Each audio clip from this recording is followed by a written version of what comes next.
Ladies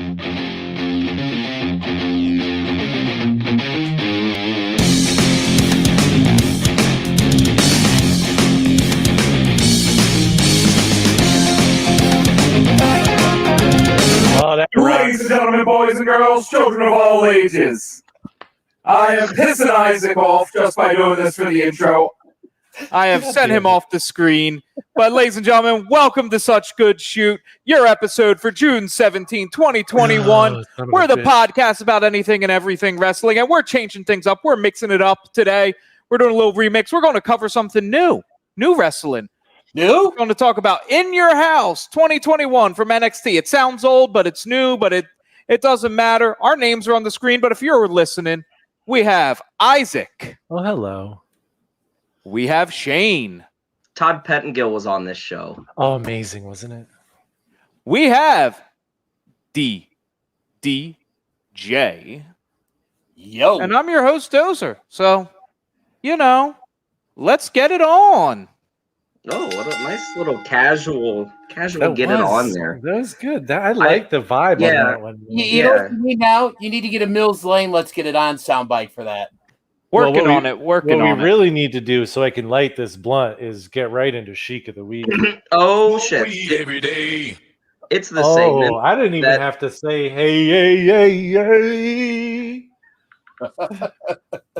It's a segment I do this week at every time and never remember to look for. How do you always fuck this one up? Dude, because man. Okay, how about this? Have you watched They Live yet? Dude, I absolutely no. Okay, no. Sorry, Dozer. I jumped the gun on that one. So here we go, Chic of the Week, because I really want to smoke this blunt. This one is dedicated to me for never getting Chic of the Week. Focus, you dumb son of a bitch. That's it.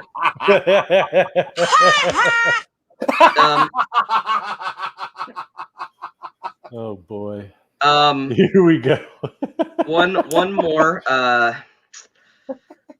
I guess he's been watching the NBA playoffs because he said the Kevin Durant Iron Sheik class. So, KD, Iron Sheik class. Yeah, at least got some rings. Okay. He's got some skills, man. I want to make a quick suggestion for Dozer. That Law and Order sound bit, you should play that every time after Isaac asks Shane if he's watched They Live. That's what it was meant for, but I was hurried up a bit today. Yes, I jumped the gun on that. Shane, by the way, prickly pear swine coolers from Prohibition Pig is fucking delicious, dude. And I bet if I mix it with the lemon lime, it's going to be even better. Ooh. I've got a West 6th Brewing IPA from Louisville, Kentucky. Oh, is that one you brought back? Yes, I will give a Yeah, look at that. Look at that branding. That's beautiful marketing, isn't it, though? A swine cooler. Well, damn, if we're covering what we're drinking, I got some Papa's Pilar rum from Key West from the Hemingway Estate. Ooh. Mine's bitter. I just got done taking some Norco for my knee because my knee's starting to hurt. So right now I can't have anything. That damn right you can. Are you talking? What? Are you crazy? Have you ever watched Arrested Development? I'm sorry to take us right off track at the beginning, but they have a great gag in there where they all think that the drowsy eye warning on pill bottles is actually a winking eye alcohol suggestion warning. So anytime they see that, they wink at the label and then start drinking. Now this would be a good segue into like if you get a soundbite of Barney Gumble burping. Nope, ain't got that. No. We're just gonna roll with it. And you know what? I think it's time for that question of the week segment thingy, Mabobby. I do. So we're going to start off with Shane. This week's question of the week. Do you think that wrestling companies should have a trios title, or should more trios just defend the titles under the Freebird rule? Oh. So, like, defend the titles under the Freebird rule, like in a company or like universally? Like they can go wherever? What do you... In a company, like the New Day defends their titles. So as just 2-person tag teams. I got you. You Yeah. can, yeah, you can, Um, you can. The Freebird rules being you can defend with Gotcha, two of the gotcha, three gotcha. guys at any different point. You can just rotate your squad. It was basically how the WCW tag team titles were treated for like all of 97 and 98 with the NWO. Yeah. No. I got you now. I'm understanding. That's a good one. Honestly, and I know I said this last week, but I truly mean this again this week. I really think it depends on the company. I think it makes sense in something like New Japan. I think it makes sense even in something like AEW. It does not make any sense in something like TNA or WWE or one of those companies that does like that super TV style. And I know TNA's gotten a little bit more hardcore and things recently. I just don't think those companies do enough with their tag divisions to begin with, so I don't think they need another title. But I think if a company can make good use of it and they've proven that they run consistent 6-man tags like New Japan, I think it makes total sense. Okay. And now coming in from Toilet Side Wrestling, we have Brad answering the question. Yeah. I'm not 100% sure what Freebird rules are, but it sounds disgusting. I prefer a trios tournament, so everybody has equal share of the belt, and everyone was there to win it. That's all I have to say. Thank you, and good day. Sure. Well, how's do? I'm Trent Richard. You can follow me on TikToks at Trent Wild Thing Richards. And well, I'll tell you what, Dozer, this question is a dang good one, man. Because I'll tell you what, man, Freebird does rule, man. Freebird rules the fucking world, man. If I leave here tomorrow, would you still remember me? Hey, I was asked a question by my good friend Isaac Drescher, what I think about the Triple Championship versus the Freebird rule. What I think is this, first of all, don't compare me to Bubba Ray Dudley. These are my everyday glasses, okay? Second of all, it all started out, the 3-man tag team championship was Jackie Fargo and George Vulas, and I think, maybe Dennis Hall.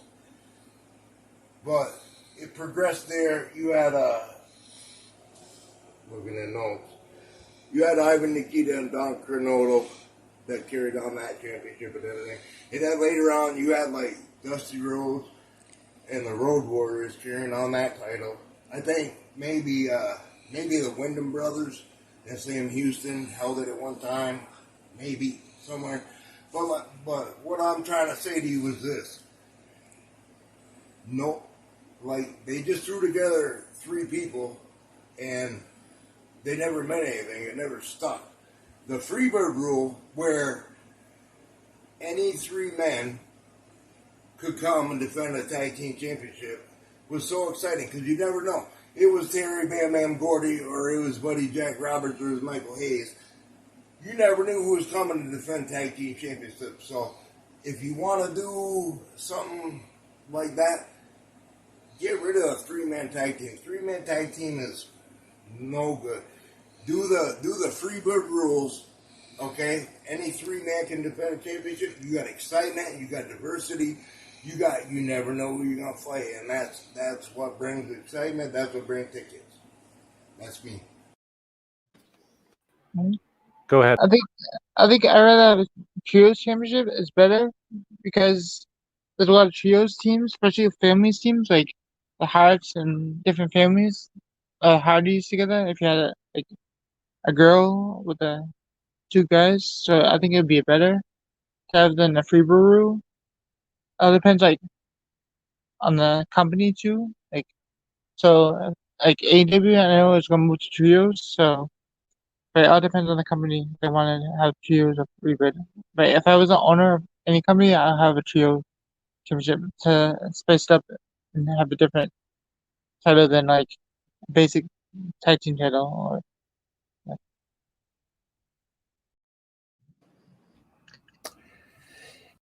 Wait, you're right here. Answer the Yeah. damn question. Before I give my answer, which is basically a rehash of my video, I just want to say, and this is probably showing the effect that Isaac has had on me since I started hanging out with you guys. When Tim made mention of two guys and a girl, possibly making a trios team, that's not the kind of trios team I was thinking of. Oh, goddamn, my man. Yeah, you proud there, Isaac?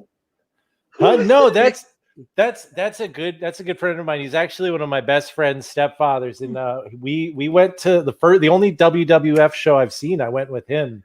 Yeah, I was trying to figure that out. I was like, is that like a wrestler? Like I'm looking, No, I was like, but the glasses, right? He fucking stole Dude. them. And I gotta say, Brad Mark is, if you're not fucking listening to his shows, he fucking cracks me up. I don't know if you caught at the very end, the little shalom he dropped in. I heard that and I fucking lost my shit. I love that, man. Sorry, DDJ, go ahead. Well, first off, that guy, I loved his take on the not knowing, with the Freebirder, which two guys. I really like that. And Brad Marcus is one fun dude. I got to hang out with him Saturday night at the CCW show and stuff, and he is just a joy to hang out with in person and stuff. But going into to answer this question of the week here, kind of along the lines of what was being said, I think it would mostly depend on the company. But I'm not a real huge fan of the Freebirds rule because it's like I'm a firm believer in the guys that won the titles should be the ones defending it. I get why it was done, and in certain aspects with like the Freebirds or something, it can work. But I would rather, if it's one or the other, I would go with the trios titles. But again, I think Shane brought up, and I think Tim said and stuff, it can't work in every company, and because you have to have a really, really deep roster and a lot of weekly programming. I definitely think it could work in AEW because they already do a lot of trios matches. They've got a deep enough roster that they can support these titles. They actually have their roster that they do have. They actually use everybody. They're not like WWE where 50% of their roster, they just keep under contract so they can't go anywhere else. Go ahead, Shane. Yeah, no. I'll tell you. I think I just firmly got both of our opinions, and that's it works for companies that are actually wrestling based, right? You know what I mean, and not like a WWE storyline. You know what I mean? Basis. Yeah, that's because you have the never open weight 6-man titles in New Japan. Mm-hmm. The trios titles, those are the biggest thing in Mexico. Every major company has a trios title because trios matches are the thing. Lucha Underground had trios titles that were always really fun to watch. Hell, even the Ring of Honor 6-man tag team titles are can put on some good matches and stuff. And then like I said, AEW has a deep enough roster where they can support this. And with that new show Rampage coming, coming in a couple months, they're going to have enough program between Rampage, between Dynamite, between Dark, between Elevation, where they can feature trios matches and stuff. So yeah. It's certain. Do they have more TV time than WWF right now? If you don't, let me see. That's a lot of shows. It's pretty close, but I mean, only 2 of their shows will actually be on TV. Mm-hmm. So WWE, you have 3, 5, 7 hours. Not including Main Event, which I think still airs somewhere, someplace. I think you get it on Peacock. I think in some small markets it might still air on WGN America or some stuff. I don't know. Does anyone actually watch Main Event? Anyone? No, Isaac, I know you don't. No, because the episodes when they put them out, they're a few weeks behind because I think there's something to do with I think the UK having the rights to run it to be the first ones to broadcast it or something.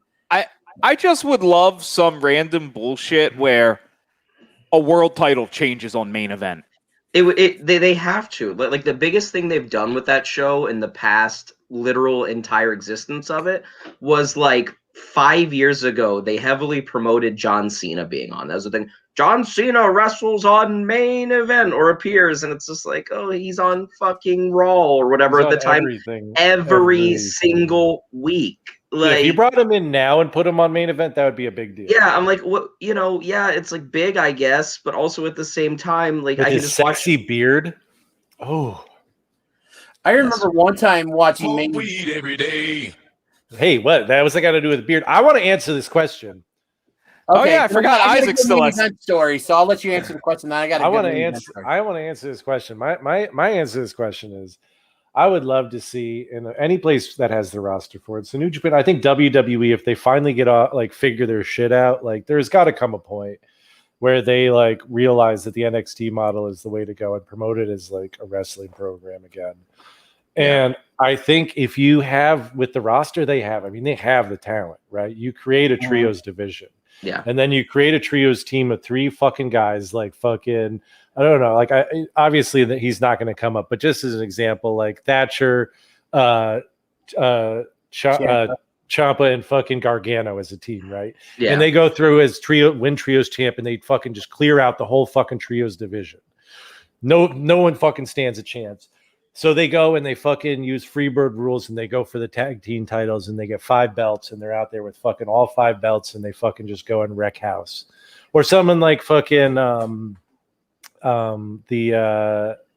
Cole and fucking his crew. You know what I mean? They got the Undisputed Era back together. Well, there's or Walter, like any of those guys, like we could do that and yeah. create it. Yeah, you could create a trios team that can go and dominate. And then I just think it would be great to like, push a group of guys like to the fucking moon and I beyond. could see it being good, especially when we had the Undisputed Era going against Pat McAfee's gang or whatever they were.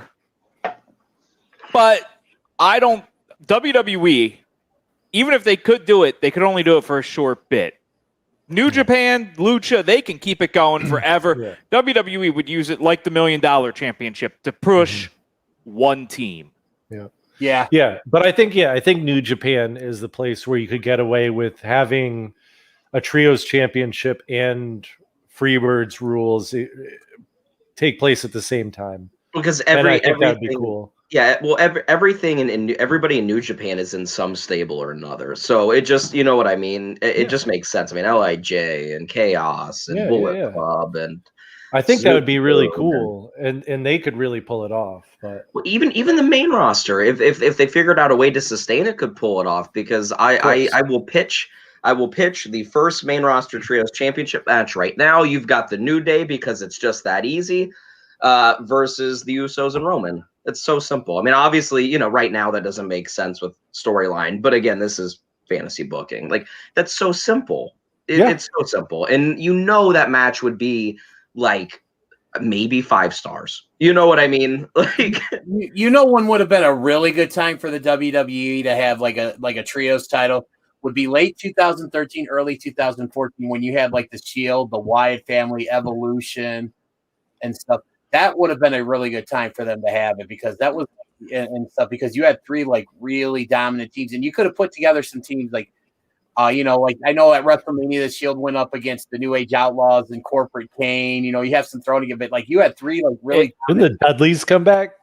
They did, but you know who would be great trios champions?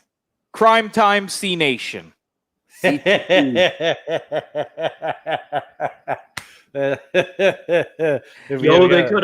could have put it on the Mexicools back in the day. They could have rode the lawnmowers down. What about, the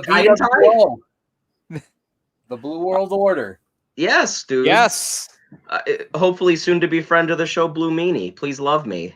Yes, Blue Meanie. You're on our list. God damn, dude. I keep messaging him. He's never gonna get on the show because Dude. I message him every day and say, "Are you sure? You sure it doesn't look bigger from this angle?" And he's like, "Dude, I'm gonna block you." Are you actually messaging? Are you actually harassing Blue Meanie on social? I'm not, well, it depends on harassment. Is it harassment to send unsolicited dick pics?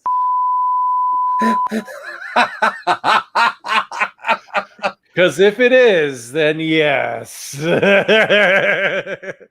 Blue Meanie, I am not the one sending those. That's not me. If you are getting them, it's definitely not me. We really do want you on the podcast. I've been very polite. I promise. Through a stupid thing of Facebook, I could actually read every message he sends. It's hilarious. Yeah,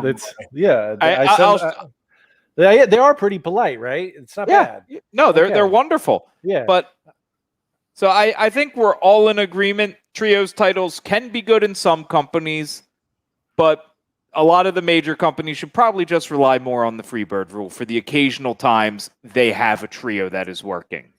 Mm-hmm. Yes. Yeah, I'm down with that. And I would like to see both.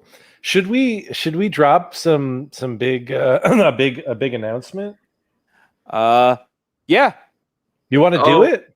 You Do we know when we're uploading it though? Do you want to do it? Let's do it you want to do it midnight tonight? You want to do it 4:20 in the morning tomorrow Let's morning? do it 4:20 in the morning. It'll 4:20. be surprise, motherfucker. 4:20 tomorrow morning. We're 4:20 releasing tomorrow morning. My ass is still gonna be sleeping. So yeah. Well, when you wake up, you'll be able to watch a fucking extremely special interview that we've done. I've already seen it with Shane, Mark fucking Marrow. Mark fucking Marrow, Johnny B. Bad himself. Wow. The Wild Man, and I gotta say, it was a really, really fun interview. It was great talking to him. Mm-hmm. Yeah, we had a great time. We're fucking super excited. So we're gonna drop it at 4:20 on our YouTube, and look for the links on Facebook, all of that, because we are very excited about this one. Also, real quick, Isaac, before you continue, I just want to say you gave me the chance to check out this interview, and I watched in its entirety yesterday. Guys, if you're listening to this, please go out of your way to download this because it is so good.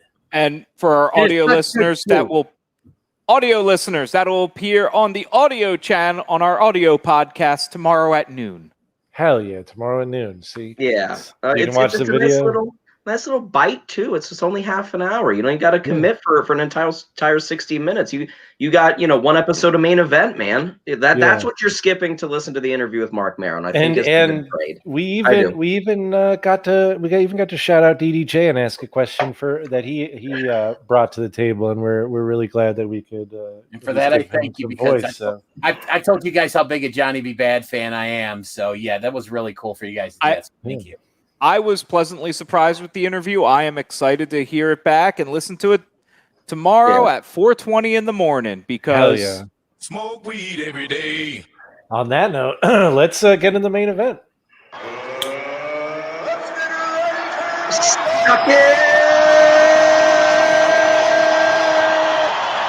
It's time for our main event, people. Tonight's main event is brought to you by...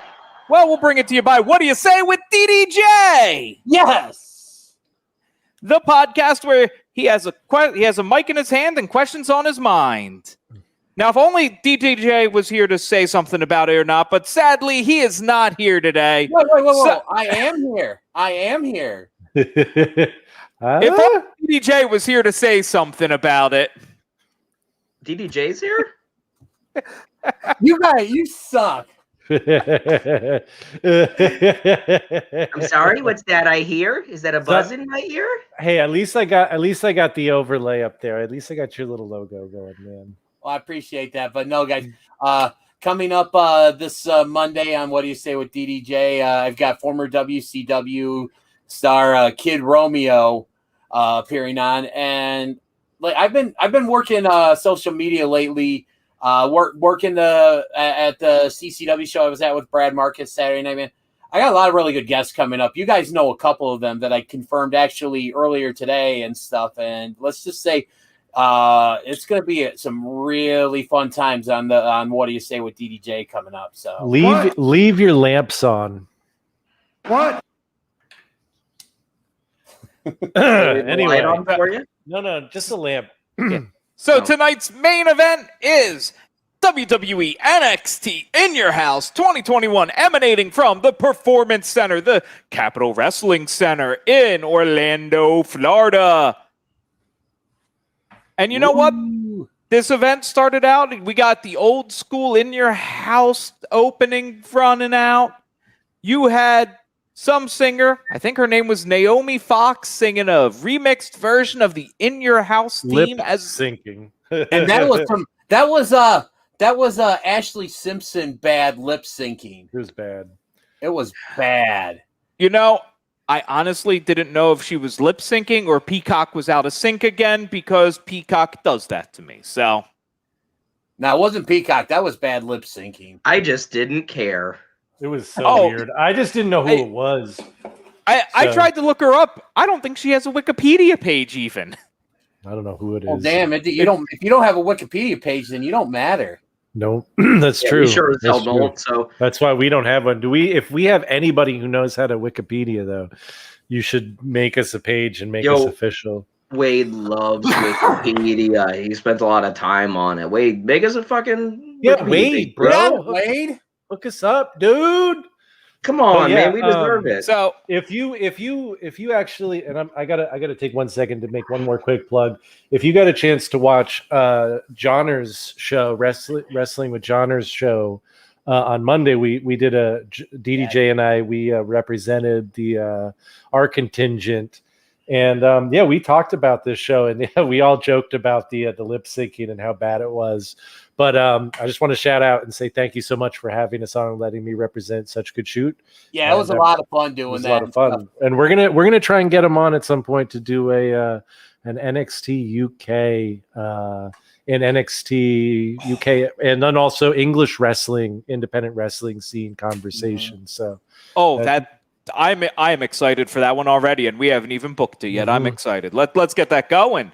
So, our opening contest of this wonderful special event, we have a winner-takes-all 6-man tag team match where we have Bronson Reed and MSK defending the North American and Tag Team Championships against Legado del Fantasma. Winner takes all. Whoever wins gets all the belts. Yep. This shit was hot. dude, what a great start to this shit. That's how you open a show. Mm-hmm. Yeah, I mean, just action everywhere. Legato being scared to deal with Bronson was funny as hell. I know Isaac's gonna want to talk about it, so I'm gonna take it from him.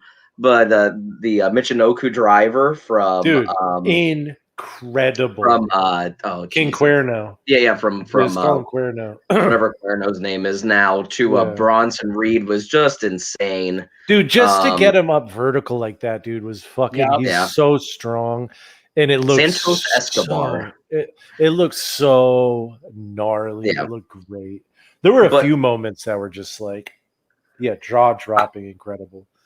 It was cool to see MSK, who is not. I mean, MSK and Bronson, who are not a team, like dominate early with team maneuvers. You know what I mean? They were all getting involved, and that's something you might not ever and probably won't ever see again. So it kind of felt like when they did that shit where like they were I don't remember who they were holding up, but they were holding up one of the guys. Like you were gonna do like when you get tossed as a little kid into the fucking pool or whatever, and Bronson fucking sentoned him or whatever from. Oh my god, dude, that looked like one of the fucking gnarliest things on the whole pay-per-view next to like the ladder. Yeah, Bronson really has looked painful. Bronson has really improved like his stock and like showing. I mean, really since winning the North American Championship. I mean, he's looked like $1 million after kind of a shaky start and just like really early NXT, he just looked like a worse Jeff Cobb. You know what I mean? Like we could get Jeff Cobb, but we got Bronson Reed, and now he's really stepped into his own, and he's putting out. Mm-hmm. He's definitely putting out. That match was so much fun. It was such a good start. Yeah, there was like a couple of those moments, like you said, the fucking driver was definitely my favorite moment in the whole match. I fucking marked out. We all watched together, or Shane and I watched together, and I marked out, and I loved it. That match for me was like such a hot start. It really got the momentum going for the pay-per-view. And goddamn, dude. One of the things I love Bronson. One of the things I took away from this match was the crowd. And again, this just goes to show you how important the crowd is to a wrestling event, was because that crowd was hot for this match. But when they did the spot where every single one of the guys in the match took turns doing dives, just it kept building and building and building. And then when it finally came down to Bronson Reed being the only one in the ring, and this is like a 350, 375-pound guy, like the crowd was waiting for it, like they were just waiting for it. And when he went and did that dive, it's like that place just, the roof blew off, man. It's just, that was my favorite spot of the match. It's just crazy with the crowd too, because there was only like 100 people there, if that. I mean, and they were so fucking loud, and it brought a lot of energy to the show, energy that we haven't seen, especially in NXT in a year and a half. You know what I mean? Oh, totally. And Yeah. and I'm gonna get some shit for this, but I kind of like the noise that comes from when they bang on that fucking cage and that Oh, wall. I agree. I think it's rad. I love it. It looks good. It's- I know I'm gonna get some shit for this one, and I'm so sorry, Aaron. No, love you, but- I agree. It very much had like it's no different than what like they do in Ring of Honor when they bang on the barricades. It's like Yeah. that same kind of feel to it, and it adds something. It reminds me of like when hockey and it like hockey playoffs when shit gets intense. It's exciting, man. It's like that gives a way to the crowd to fucking be more involved when it's a smaller crowd, and it's cool. and it gives NXT character. You know what I mean? Like I think it provides like a different element, and it provides the Lucha Underground storytelling and pomp and circumstance. You know what I mean? And it it provides the AEW indie-rific feeling. It just separates NXT, you know what I mean? And it gives it like a really defining, character other than just being great wrestling. I really am sorry, Aaron. I know it's gonna bother you, but to make up for it, here's Nat. Here's Nat. Isn't he cute? Isn't that cute? We got a drink, but Nat is so cute. Make him make a noise or something. Bloop, bloop. I don't know. I don't know if I can yodel him or not. There we go. That one came through, right? Oh yeah. Yeah, we heard that. Okay. Yeah. Oh yeah. It's so little noises, chirps. Okay. I think by this point we're all good. Yes. Awesome. So, do we have Dozer? What is your opinion on this match? I liked it.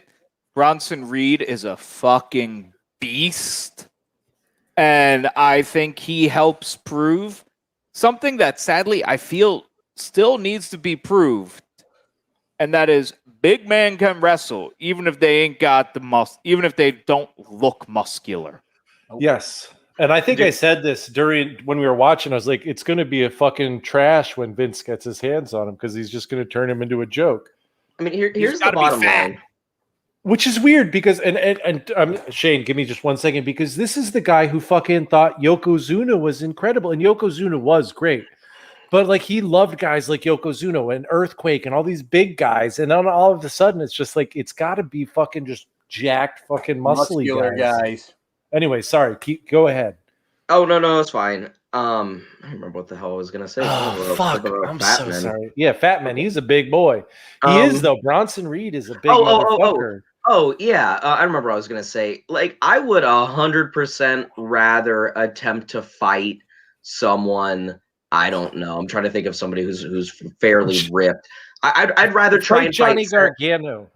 No, I'd rather fight even somebody a little bit bigger, somebody like Seth Rollins than Bronson.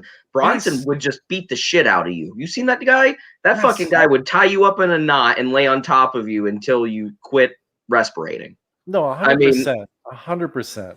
Big men scary, little men not as scary. Bottom line. That's Randall Keith. Sorry, I saw Randall Keith. Randall Keith? I got excited. It is. Why did you put Randall Keith on there? What is happening? You just distracted me so much. I love him. God, he's Jim Ross's favorite wrestler in the world. Randy when motivated really is one of the greatest of all time. Incredible. He's just never motivated. Anyways, ratings for this match. The stomp RKO at WrestleMania. Are you kidding me? But yes, ratings for this one for an opening match and an NXT 3.5.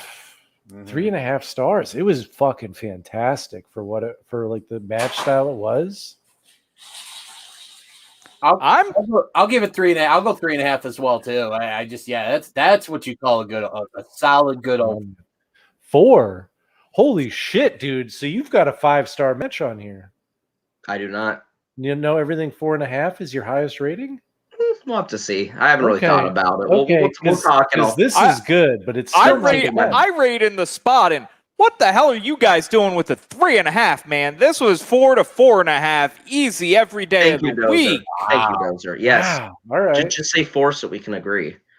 I'll give you the 4, and I'll agree with you, and I'll even drink for that. All right, I'll drink with it too, man. I loved it though. I'll sit here and just watch you guys drink. Dude, you're I'll on drink fucking, for DDJ. You're on fucking baby, Leave you're it on heroin at- pills, dude. You're For good, the, bro. For the professionals. Yeah. We got it for you or something. Yeah, dude. Don't match you two? worry, bro. Match Well, 2. This brings us to our next match, where we have Spooky Xia Ghost Li taking on Mercedes Martinez. with a spooky ghost. Yeah. This was the weakest match of the night, and it was still pretty Mhm. good. The match Like- itself was fine. It wasn't a barn burner. It wasn't anything exciting. Dozer doesn't like it. It definitely it was fine. Bell to bell, I thought it boobies. was crap. Like, it was not what I wanted. I did not enjoy the bell to bell action. The after the bell action, okay, I can see some storyline development. What about before? In the fucking katana. Whoa! Look, you know I'm a sucker for entrances, and that was a great fucking entrance. Dude, I like the That's I am just saying, bell to bell, I did not enjoy it. Total package definitely elevates it some with the entrances and the storyline after the fact. the issue is with this one is this is not a takeover match here. This is a match on one of the like NXT named NXT named weekly televisions. Maybe? No, it's a normal NXT match. Yep. No, I It don't was know. fine. cut It was out- a fine match. but Bell to yeah, you're bell, right. it's a normal NXT match. Add in the special stuff. Yeah, it could be on Great American Bash. The fact that fucking grizzled young vets and fucking Ciampa and Thatcher weren't on this instead. But Is it the was- fucking That and was her- I get they wanted to help promote fucking yeah, the that was your main show, event on what? But Tuesday. fuck, dude, come on. That match is an NXT takeover match It was- every it was- single time. It was really good, dude. You should try and watch it. I'm It was- gonna it's watch pretty that one for fucking good. sure because I'll watch it with you if you want. I'll go back and watch it again. It's only like 15 minutes, so it's not even. I'm long. so down. But I would have loved to see that on the takeover instead. But it was good. The fucking thing where she throws fucking Mercedes into the wall was The like Tongan really. death grip, dude. That shit was dope, dude. I- and Martinez sold the hell out of it. I'm going to say, though, I am beginning to feel the wall itself is being devalued. They're going to throwing people into the wall too often and going through the wall way too often. Almost every takeover. Easily Yeah, every I'm okay with takeover. every takeover. I Sometimes- love it. Sometimes I like it, it's, but sometimes it's 2 or 3 times in a show. I I've don't seen care. it twice in a show at one point. It's it being was, overdone. it was twice in the first 2 matches. They can do it forever. Because Bronson fucking tackled. Yeah, but Mercedes didn't go through the wall. She Yeah, didn't go through it. She just was bounced off it. thrown into it. But it looked good. It looked Yeah. really good. It was well done, and it felt different from the other spot. That didn't bother me, but I do understand what you're saying. But I'm not feeling that grumpy tonight. I've feel all somebody this who paid pro-pig swine cooler. somebody who paid better attention than I did. Yeah. Did they have? Was it just the chain mesh on the walls, or was there still the plexiglass there? No, I think Chain it was and chain, plexiglass. It was chain both. and plexi, and, Because and it was like I a would- small gap. It was like a 2-foot gap, 3-foot gap. Well, I'm just saying, I would still love to see someone go through the plexiglass hockey style. Yes. Yeah, I the agree. the main issue, like at its core with this one, is NXT hasn't done enough to like promote Mercedes Martinez as like the grizzled veteran she is, because they refuse to like bring anybody's you like past into the company unless they have to. You know what I mean? So they want to build. Yes, Dozer. DDJ's leaning into the camera, so Oh, I am. okay. Sorry, I They, had to stand because my knee was starting to hurt. That's all good. I just they because they they have to make it their own thing, and that'll never end, and they haven't done enough to like make Mercedes like this, just grizzled old, I'm trying like Tommaso Ciampa style veteran, you know what I mean? Might not win every match, but wins enough to still matter. And Zaya, I just straight up don't think is good enough right now in ring to be where she's at in NXT. I don't think she's far along enough. They have the gimmick. I mean, the gimmick's great. I love the mystery of the old person. I love the entrance.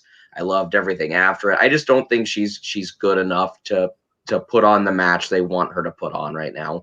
I mean, but it was still like a totally like fine match. I didn't hate watching it. It was just clearly the worst of the night. It was slow in parts, a little bit sloppy in parts. and The only it's thing I will sad to say- anything is slow in parts of a 7-minute match. But I will say that it was hard hitting. Those fucking ladies beat the shit out of each other. Yeah.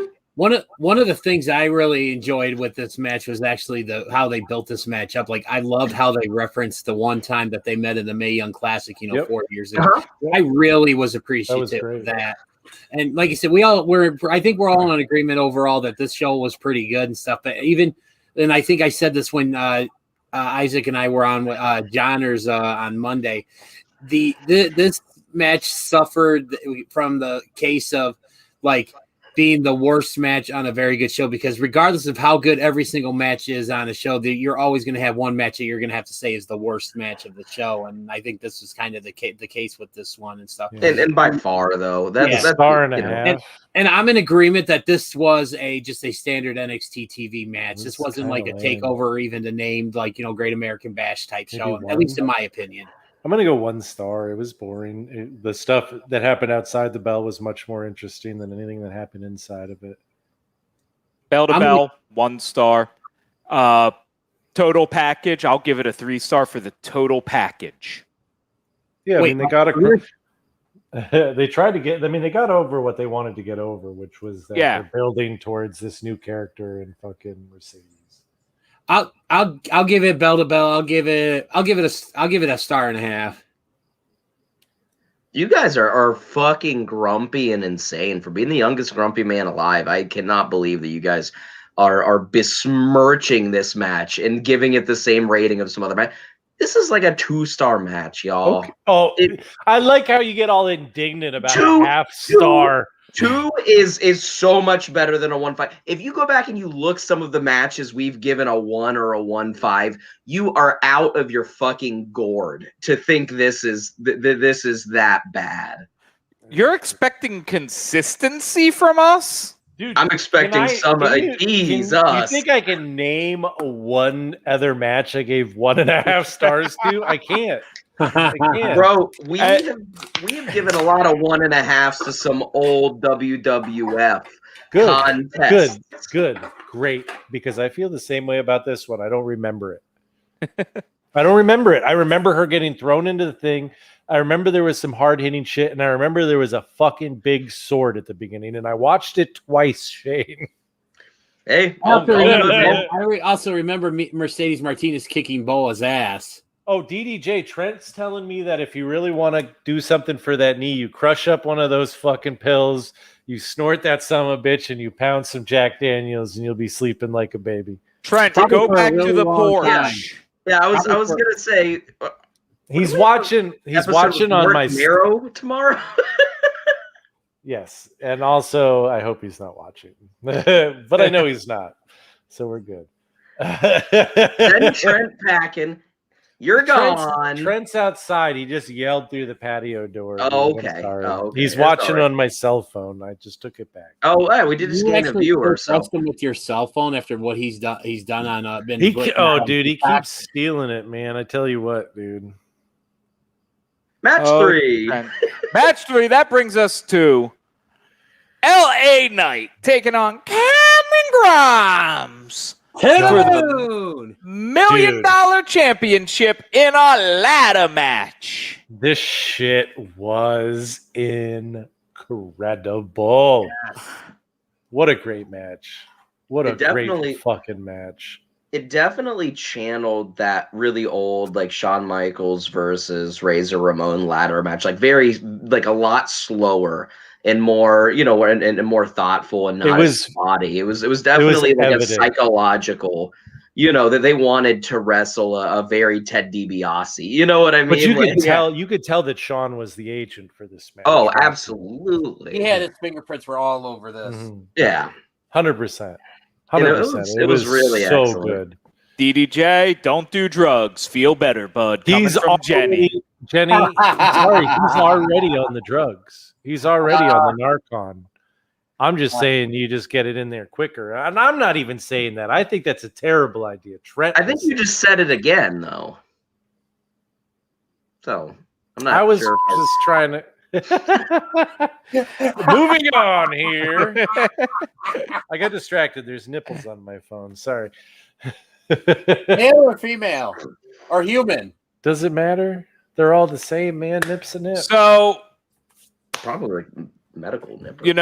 this great ladder match, I'm just going to say right off the bat, I love the bullshit that the commentators put out that ladder, that gold ladder must weigh 500 pounds. Nobody could lift that ladder. That's why no one's going for it. And then Cameron Grimes just like drags it to the ring like it's an aluminum ladder painted gold. And then what was Phoenix it? Was making fun of Wade Barrett. She was. But didn't he say, "Oh, I guess it's gold plated"? Yeah. Yes.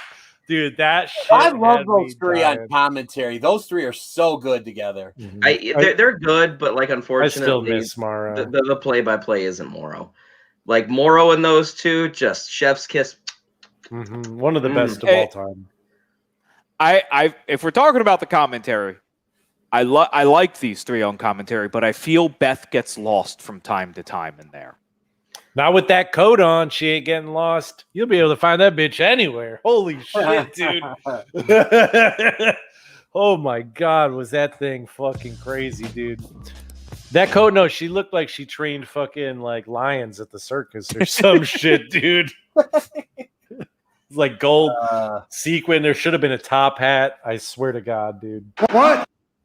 Yeah. What? But getting back to this match, though, man, it was so good. This was the one match, and I think this is also something I brought up when we were on Johners. I said this was one of those matches where it was the match I was most excited for going into the event, and it was also ended up being my favorite match of the night. I absolutely love this match from beginning to end. Everything about it, from the ladder spots, just everything from Cameron Grimes jumping off one of the pillars or whatever, the whatever you call those things. He jumped off that, all the ladder spots, and then just that stick bump that Grimes took when he got thrown off the ladder and basically went bounced off the ladder that was on the ramp, and he was done. And then LA Knight. That was a real ass ladder. Yeah. It was so good, dude. It was that really match. good. That match I went into. The only thing I really was like, like I don't know LA Knight other than like Eli Drake a little bit, and I'm like, I hate the name. It's a terrible name, but goddamn, he fucking was good. And Grimes, like, the only thing I really remembered about him was like the weird match he had with Dexter Loomis and like that shit. And so like that was messed up. But he's been treated as kind of a joke, and to see him fucking really shine in this match, like, dude, he looked like, and I've said this before, but he looked like $1 million. And I don't mean to sound cliche with this, but like both of them looked amazing, but they both came out looking so good. Good. Grimes definitely elevated his stock. We're nailing it. But yeah, it was good, but, dude. This was the match of the night for me, hands down. I mean, Cameron Grimes, I disagree. Cameron Grimes is what kept this match going. You know what I mean? Because he was the guy taking the bumps. And I'm not saying LA Knight didn't take any bump, blah, blah, blah, blah. But Cameron Grimes was definitely the focal point of this match. And it was him, almost dying and then, coming back to try and win and then doing way too much to try and win and then dying and, back and forth, back and forth, back and forth. Yeah, it was a really excellent ladder match, and it was definitely just different than the ladder match we normally see. And it wasn't bad. Generally, when you say slow ladder match in the year 2021, you're going to think, oh, that's boring. But it wasn't. It was just methodical. Slow is not a bad thing. As long as it's interesting. And it was. Yes. Great. It was so fucking good. It had me hook, line, and sinker the whole way. And I swear to God, the finish, dude, every time I see it, dude, it's so good. Yep. And yeah, for me, I'm gonna do it. I'm gonna give this the coveted 5 fucking stars. I'm gonna give this the Star of David, baby. God damn you. Points. Yeah, dude. No, this match was the match of the night. It was, but I don't want to agree with you. But I got to. It's on my TV right now, and I just watched it while we were talking about it. I watched it earlier today, and I watched it live. And I swear to God, it is a perfect ladder match. It is everything I want in a ladder match and more. And it didn't have to do any of the dumb shit that you usually see these days in ladder matches. There were a couple. The last bump was pretty. The last bump was dumb, but it ended it. It was the last bump. It was the last one, and it so you didn't have because it was 2-man, you didn't have tag teams. It was a simple ladder match, and it fucking clean. Worked. It worked so perfectly.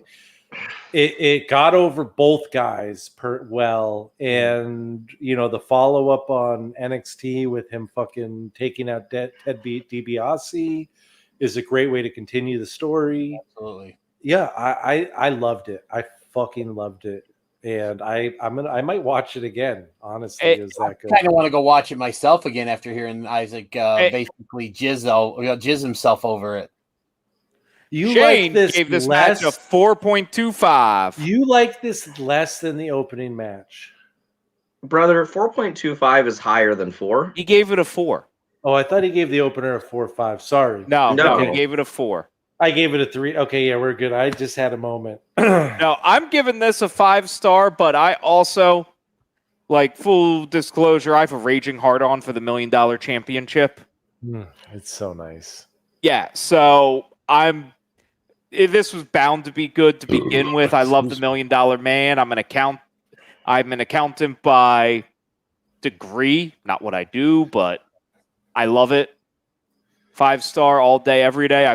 This is the match I've watched the most. From you don't have a money. No, I am so pissed off that I have no good sound effects for this one. Not even a $1 Million Man laugh. No, the best I can do is a. What? Or maybe this is the only laugh I have. Well, we'll get there. We're still growing, guys. Man, DDJ, you gotta. Yeah, you know what? I don't want to say. I just in my mind, like I said, for me, a 5-star match is a perfect match. I feel like it was.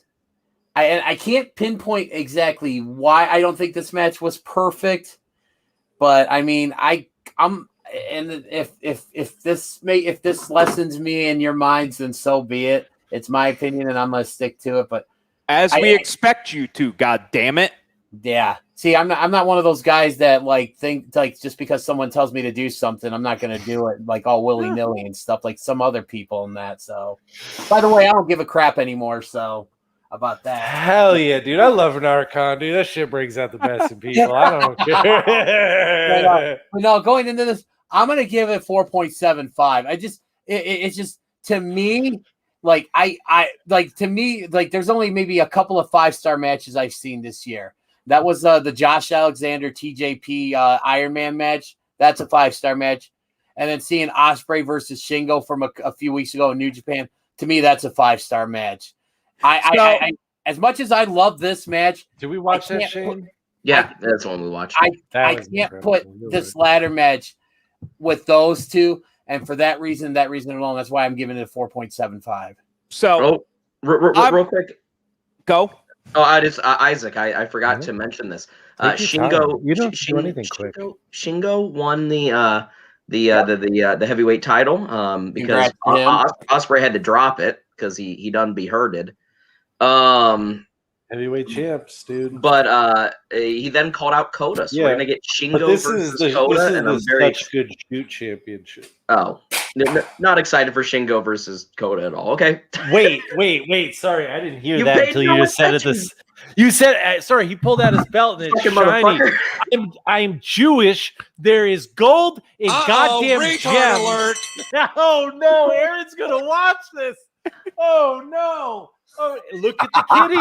Look at the kitty. Look at the cute kitty. I Oh, get my one goodness. a day. Look at the cute kitty. Oh my god, it's such a cute kitty, Aaron. Look at it. Anyways, It's so yeah, cute. You yeah. gotta drink. You gotta drink still. Will Ospreay dropped the heavyweight title because he got hurted. Shingo Takagi won it. Subsequently, then called out Kota Ibushi for his first challenger. So we're gonna get Shingo versus Kota. It's gonna be really good. All right, match number 4. Well, hold on. I actually had a point to say that was not taking us off the rails, but something of observation. The two people who gave it the 5-star are the two people that probably watch the least wrestling out of the 4 of us. I loved it. So I we had a loved good it, time. but there's also a much smaller pool of matches we're pulling from. Mm-hmm. Although I have watched some of those 5-star matches. You've watched more than me. Like what was it? The Walter, was it Walter Thatcher this year? No. What was the Ciampa. What was the Ciampa. was it for the early this year? Mhm. Walter versus Ciampa from Stand and Deliver. Yeah. Because remember, Ciampa chopped the fuck out of him. They flipped the both script. chopped the fuck But out. there wasn't there another Walter match? Walter versus Ilya Dragunov. that name I can't pronounce. Holy shit, That dude, was- that's yeah. another 5-star match. Doser, did you ever check out Walter versus Dragunov? The NXT UK match? Yeah. Okay, I couldn't remember. So good. That match is damn near perfect. They is beat perfect. the shit and piss out of each other. Look, I definitely like that one more than this ladder match. And Jim I definitely Cornette like that hard one on more than for the it, so. next match. Well, before we get to the next match, I just want to say, hi, Phil. How you doing? And Jenny gives you the happy cat eyes. I think that's the. Never mind. Is it late enough to drop the P-bomb? There No. we go. Holy shit. All right. Just to give you guys a little bit of context, Jenny and I have been friends since junior high, so we go back a ways. Oh, hi, Jenny. Hi, Jenny. We are not corrupting your friend. I swear to you. But that brings us to Raquel Gonzalez taking on Ember Moon for her Raquel's NXT Women's Championship. I'm gonna cut Isaac off at the head. He's fucking insane. Before he says anything, this was a good fucking match. This isn't a bad match. No, definitely. This match had the unenviable task of following that ladder match. That's really what it comes down to, because I did watch it solo, and I said this on the Johnner show. I said, and I might have said it other places, but it deserved me to watch it on its own, not watching that other one live, because that fucking ladder match, like I said, it was my favorite part of the night, and I was so excited for it. And coming into this, I could not keep my attention on it fully. I watched most of it, but I did get into a discussion about dogs that can talk with their feet. And but I went back and watched it, and there's some moments, but the thing that gets me is that Ember Moon, for me, she just has never connected with me. I think she's a fine wrestler, but she has never been the threat in NXT, at least, that she's been presented as. I never think she connects well on her hits. I think her finisher looks like shit. Even when she did it off the top rope, it looked like shit. It just looks like somebody bends over and then stands up. Her finisher is always off the top rope. The Eclipse is. But she did it not off the top rope in that match too. She did an Eclipse like. Well, they go modified Eclipse. It's just all I'm saying, stunner. Like, but it doesn't look like it looks like shit. I'm sorry, it really does to me. It looks like shit. It doesn't look like she connects with anything. It looks like she just takes somebody and bends them over. It's not even like Stone Cold, where at least you sort of hit the chin. Because let's be honest, can we all be honest here? that about 60 to 75% of the Stone Cold Stunners looked like shit. No, Stone Cold Stunner is a terrible Yeah. finisher. Yeah. It's the worst. It's just like the people's elbow or the rock bottom. But that's fine. But that, like, there were a couple things that took me out of it. It was a good match. It wasn't great. It certainly wasn't the best match of the night. It was the best women's match of the night. But it was the second it was the second worst of the night. The best women's match of the night. We just we berated the match before it. Of course it's going to be better than that. Wait, hold on. We didn't do that. That was Isaac that did it. No, that was me talking to Isaac. I was talking to Isaac. No. Yeah. It was him and I, the we. That's all I'm saying. And I get it. Like I totally understand that. Like but I watched it twice. It's on right now. I'm watching it right now. And Raquel or Rachel Gonzalez looks badass. She does look fucking badass. She looks good, but Ember Moon to me is just never. She's just never connected. I love Ember Moon, so I'm not going to say she's the best in the ring. I do enjoy her. I think she has a good character. I am shocked Vince could not do more with her on the main roster. I mean, she's light years better than probably like 75% of women on the main roster, and I legitimately believe that. Yeah, she's really good. No, she's got a bright future, no doubt at all. So and I won't take anything from her from that. And I think it's a 3-star match for what it was. It wasn't. Well, let's have someone else talk about this match before we give you a rating for it. I'm done talking. I gave my rating. I'm done. You guys go. Yeah, I really enjoyed Ember Moon's flying. I enjoyed her being speedy.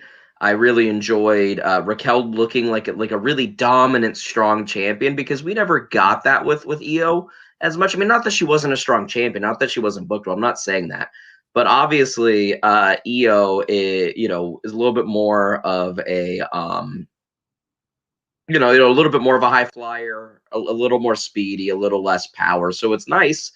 Oh, I'm Isaac. It's really nice to have an NXT Women's Champion that is like that dominant force that really feels like she could kill the world. It's I really enjoyed the match. I thought it was like a 3.5. Yeah. Okay. My like I said earlier, the biggest tragedy of this match was that the fact that it had to follow that ladder match. That being said, that the crowd was kind of needed this match to recover, and unfortunately, again, this happened during this match. It was a good match. Ember actually had a much better showing in this match than I thought she was going to have, but it didn't make Raquel look any less dominant than she did. And yeah, for that, I'd say, you know what, I'll give it 3.25. 3.5 from Shane, 3.25 from DDJ. Okay. Dozer. Uh-oh. Dozer's coming to 3, brother. 3 from Dozer for those who are audibly listening to this. I guess that's the only way you can listen, isn't it? Well, you could watch us. But you can't listen any other way but audibly, right? I guess that's fair. Dolphins here with reverberations. That's pretty deep, man. That's pretty bro, deep. if you want to hear, if you really want to hear, you got to use your heart. Okay? Just stab your fucking eyes out. It'll make your senses better.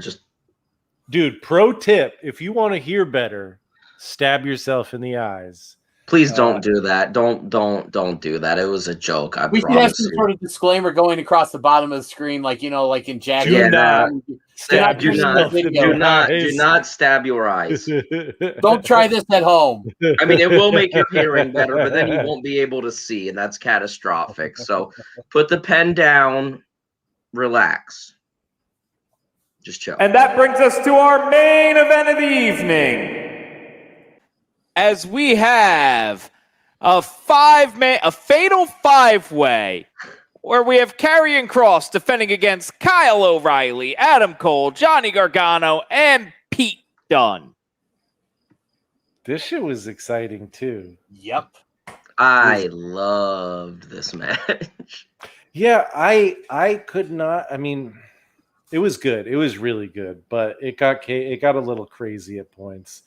There was a couple of points where I got taken out of it because everyone was super kicking everyone in the head over and over and over again, and everyone was still standing up. And then no, come on, dude. If you're getting kicked in the head 6 times in a row and you're like, "Oh, I'm a fucking monster," and then you get power bombed on the desk, and then you just lay on the desk for fucking 10 minutes because that takes you out. It's just fucking ridiculous. And that's my only real complaint is that like there was a point where there's too many people in the ring. A fatal 5-way is too many people for a match. So God damn, I wish she was in it. This brought up a question I got. Should you be able to win a multi-man match by a technical submission? Yes. I mean, if someone passes out, that means that they can't submit, meaning they submitted. You know what I mean? I understand no DQ, but like if you literally like choke someone unconscious and they do not have the ability to tap out, I think you've beaten them. You know what I mean? Say that O'Reilly sold the fucking hell out of Yes, that. I He love looked his so. O'Reilly sells the hell out of everything. I know, but that looked so good. Yo, who's facing Kushida on Tuesday? Yes, dude. But that finish was good, and they set it up. They set it up so you thought it was going to be fucky, right? They thought you thought you're like, oh god, they're gonna do this thing where like one of them taps and the other one's fucking hand drops or some shit. I thought that was what was going to happen. And that exactly. No, they set it up like that, so you're like, fuck these motherfuckers, and then he won clean. This was just.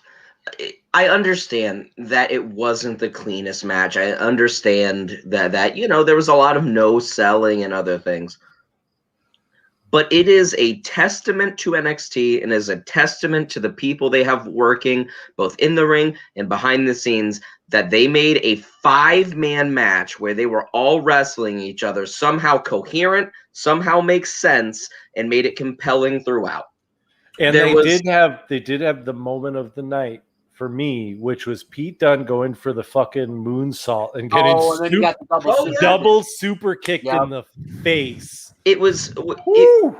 I don't even think it was a spot fest, and I mean that legitimately. Yeah, it was spotty. Yeah, there was a ton of big shit, but you had 2 constant storylines going the entire match. You had O'Reilly, Gargano, Cole, and Dunne all fighting each other, and then you have all of them trying to take out Karrion Kross, and that happened 2 or 3 times in these little circuits. Yep. The biggest issue with Karrion Kross is I do not think that gentleman can go 25 minutes. I just don't think it's his game. I don't think he needs to. I don't think. Well, yeah, exactly. I don't want to say that he's not good enough. I just don't think it's his style, and I don't think he trains for it. I don't think he has cardio for it. I mean, one, I think is extremely smart on a on a booking basis. But 2, I thought it made it really interesting because every time he came in the match, you were just interested to see what the hell else those 4 guys did to him because he's that big of a threat. And then to still come back and win after everything, even though, again, he was outside for some of the stuff, but it's because he took something huge and had to sell it for a minute. No, the storyline of this is great. The build up to it, the idea that like, and full disclosure, and I'm actually kind of happy I did this because I went into this with no knowledge of what it was coming. I had no knowledge of the card. I didn't know what I was going to watch. So every match was basically like me coming in fresh. And yeah, because of that, I mean, yeah, this was the finish of it. Karrion Kross really looked fucking good. Like he got over and he's a star. Mm-hmm. Yeah, like obviously he's not going to be like the guy who's going those fucking 30, 40-minute matches, but he doesn't need to do that. But the story going into it, where we started, the story going into it of him saying, I don't give a shit, give me all 4 of these guys, I'll fucking beat them all, and then following through is a great story. Like I said, like that's not the issue. The issue for me was that it got a little bit fucking crowded, crazy, and yeah, the no selling bothered me a little bit, but the match itself was really good, and for me it was the second best of the night. It was a 4-star match, fucking maybe 4. Let's give it 4.25. It deserves it. because it was really good. It was really good. One of the things I always like about it, what makes a good multi-man match for me, is that every single participant in the match has their time where they all shine, and this match definitely accomplished that. There was at some point during the match, all 5 guys had a legitimate chance of winning this match. It looked like they had it and stuff. I mean, in that, so, and to me, that makes a good multi-man match and stuff. But ultimately, this match accomplished what it set out to do. And it made Karrion Kross look even that much more unstoppable. I mean, I thought this was a great match, and had the ladder match not had been on like another night, this easily would have been the match of the night. Yes. But again, I can't. I just am in good conscience. I can't take anything over that ladder match. And like I said, this was a great match and stuff. And I'm gonna give it. I'm gonna give it a solid 4.5. He gets it though. It's true. I also love people fucking up the In Your House set. I love it. I love people going through shit. I love Dio jumping off of it last year. That was so cool. But I'm gonna shock everyone, and I'm going to explain why I'm saying this and why I'm rating it this beforehand. I legitimately think that this is the best iteration and the best incarnation of a 5-man everyone faces each other match you'll ever see in wrestling. And I think it might be the best you may ever see. I don't, maybe some other company will top it, but you see it so infrequently. It's ludicrous. It's an undertaking. It's tough as shit to book. But because of that, I think it's only right to at this point give it 5 stars. And I don't think it's a perfect match. I don't. So don't take it that way. This is not on the level of Austin versus Hart from WrestleMania. It's not. But because it's the best iteration of a match you'll ever see, you can't give it anything else but that. That's my opinion. I understand your point, because as far as multi-man matches go, name the world's greatest multi-man match. They don't exist. Well, now one does. I can think of a couple, man. I think of the Hell in the Triple Cell. H. I think of the Hell in the Cell. This was so much better than that in every way, shape, and Hell in the form. Cell was a good one. Other than the bump, dude, the Kishi bump is the only thing that matters in that match. You had a fun match. I'll submit to you a good multi-man match. Go back to Vengeance 2002. It was the Kurt Angle, The Undertaker, and The Rock in a 3-way for the WWE Championship. that was a great 3-way. Well, I mean, let's go 4 more though. 4 more. Yeah, I was gonna say, if we're going triple threat, I mean that's easy. I mean, Benoit, Triple H, and Shawn Michaels from that WrestleMania. You've got Daniel Bryan, Batista, and Randy Orton from WrestleMania 30. There you go. Yeah, I mean, but if we're going 4 or more, yeah, I mean, there's just nothing I don't think that's even touched this match. Okay, I will say that I can't think of anything better in a 4-way or 5-way. I can't think of another 5-way though. It's definitely not a 5-way. Other than like a Hell in a Cell or fucking like what do you call that? Elimination Chamber, that kind of stuff. 4-way New Japan. Do those count? Does Elimination Chamber count? No, I don't think so, because that's just a gimmick. Okay, because there is some Elimination Chambers that were definitely better than this. New Japan ran a junior heavyweight championship match. Isaac, you and I watched this at Wrestle Kingdom like 5 years ago, 6 years ago, maybe now, where it was Marty Scurll, Will Ospreay, Kushida, and somehow maybe like I don't think it was Shingo. It was someone else. It doesn't matter, but that's an insanely good match. It's like I said, it's like Wrestle Kingdom, maybe like that one. Yes, that 15. One. And I would say that one. The fact that I even remember it says it might be a better match, but I'll have to go back and watch it. I also think it's a different beast, because these are cruiserweights who are doing flippy shit the entire time. But yeah, the pay-per-view on a whole, I had a really good time. I love the In Your House gimmick. I love Todd Pettengill. I don't. Did Dozer rate it?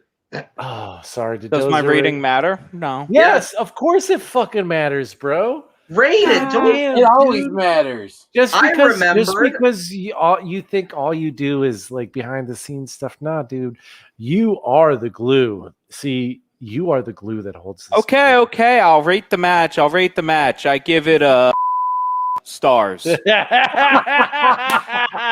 Well, there you go. He gave it the most stars he's ever given anything in his entire life. Broke the scale, dude. 6. God damn, dude. No, shut up, dude. We don't say that number. It's not 6, dude. It was something else. Exactly. Was there a 6 in the number though? Did I hear maybe a somewhere, but niner? I think it was a niner. definitely a 9er in there, I It think. was a niner. One of those. But, you know, the whole show as a whole, I'm giving a 4.5. I enjoyed it. There's only one match I don't want to ever watch again. Mhm. Other than that, yeah. It was a lot of fun. Like I said, I love the in your house gimmick. I think it's a lot of fun. Todd Pettengill was incredible. Seeing him come back was great. All the backstage stuff was actually kind of fun and worked. It was a 4-star pay-per-view for me. I'm gonna say 3 3/4, 3.75. A 4-star pay-per-view for me. Shane and I agree. I'm finishing. Wow. But there wasn't once that match was over, we still had a little bit of business to tend to, and that was a little segment that happened after the main event. Yes, we did. We did indeed. And that was William Regal cried like a little baby bitch. He was like a little baby bitch, crying like a bitch. I take William that bitch Regal- out. Yo, shut the fuck up. William Regal is a fucking I love just him. treasure. Sorry, Dude, he's a the best. legend. The one tier, something's got to change. Incredible. Can we- NXT. can we all agree on one thing? Did you watch the promo that he cut on NXT last week? I mean, on Tuesday. No, I'm gonna go back and You watch. have to go watch. I'm gonna that. go back and That was watch. But really can good. we So all good. agree on one thing before we end? Can Yeah. we agree that William Regal might just be the most underrated professional wrestler of all time? Oh, absolutely. I can't disagree with that. Go watch his promo from NXT, and you will feel reinforced in that because Dozer? I'm agreeing. I'm just curious. I'm just curious if anyone has anyone that should be above him on the list. He cut a serious like Mark Henry retirement pink suit style speech, but it was all William Regal-fied, dude. It was I love him. insanely good. Everything he's done. Whoa, okay, I guess we're done. Is that the No, I was looking for. I thought it was going to be the Is that Zelda. the- Do-do-do-do-do. Is that the end? Is that what? Did we just get cut No, off? I was looking for Zelda next level, level up sound, and not that. Well, maybe that's it. Did everyone give their ratings? Are we all good? I think we're all good. Okay, think well we are. let's just do this then. We have a Mark Camaro interview that we are dropping 4:20 in the morning on YouTube, Facebook, 12 and flat then- for audio listeners. and then 12 flat for audio listeners. And then I'm gonna drop this real quick here because DDJ is here, and DDJ was the man, and he really did hook us up with this one here. We got Alan Wee Funk coming in for an interview. We will be airing it Thursday, July 1st. And we are super, super excited about that. So thank you, DDJ, for the hookup on that. Your interview, if you haven't heard it, go check it out because it's a fucking fantastic interview and it inspired us for what's going to probably end up being the majority. Also, shit, hell, fucking yeah, dude, Ohio State, brother. Exactly. It's going to be the majority of the interview. Buckeye State, baby. And I know we're going long, but DDJ, when he started going off about the Buckeyes, I saw this look in your eyes. You're like, holy shit, I'm not going to be able to contain this beast any longer. And he fucking goes off. And he spent minutes, in like fucking 10 minutes bitching about Georgia fans. And see, the funny thing is going there, like I think I asked him before we recorded or some point, like I noticed it's like, okay, that looks like Ohio State stuff. And this was like not long after the Bears had drafted Justin Fields. So that was kind of what started the whole college football talk. As I'm just like, all right, as a Bears fan and you being an Ohio State fan, I'm like, okay, tell me what Bears fans are getting with Justin Fields, and then that's where it went. From Yes, dude. And so we're gonna do. It's probably gonna be literally half of the interview. I swear to you right now, of Shane and Alan Funk, Mr. Kwee Funk, talking about the Buckeyes in Ohio State. So I'm actually excited about this. You guys are gonna have so much fun with him. I'm just telling you. You're getting Mike Vick without the dog fighting. Wow. Oh shit! And on that hot take, check out the interview with Mark Marrow. Stay tuned. Next week we're going to be talking about something completely different from this. It's probably are we doing In Your House? I don't even know. No, we're doing NXT, the fucking takeover that took forever. Yes! So NXT, our evolution. Our We're gonna get finally. Finally Kevin put Owens. it on. Kevin Owens. We're Yes. getting there. We finally Finally. put it on. But until next time, we have been such good shoot. That man up there is Isaac. Over there, we got the Shaner. Down there, we got Dennis Day Jr. I'm your host, Dozer. We'll see you next time. Johners Podcasting Network. Shalom. Shalom.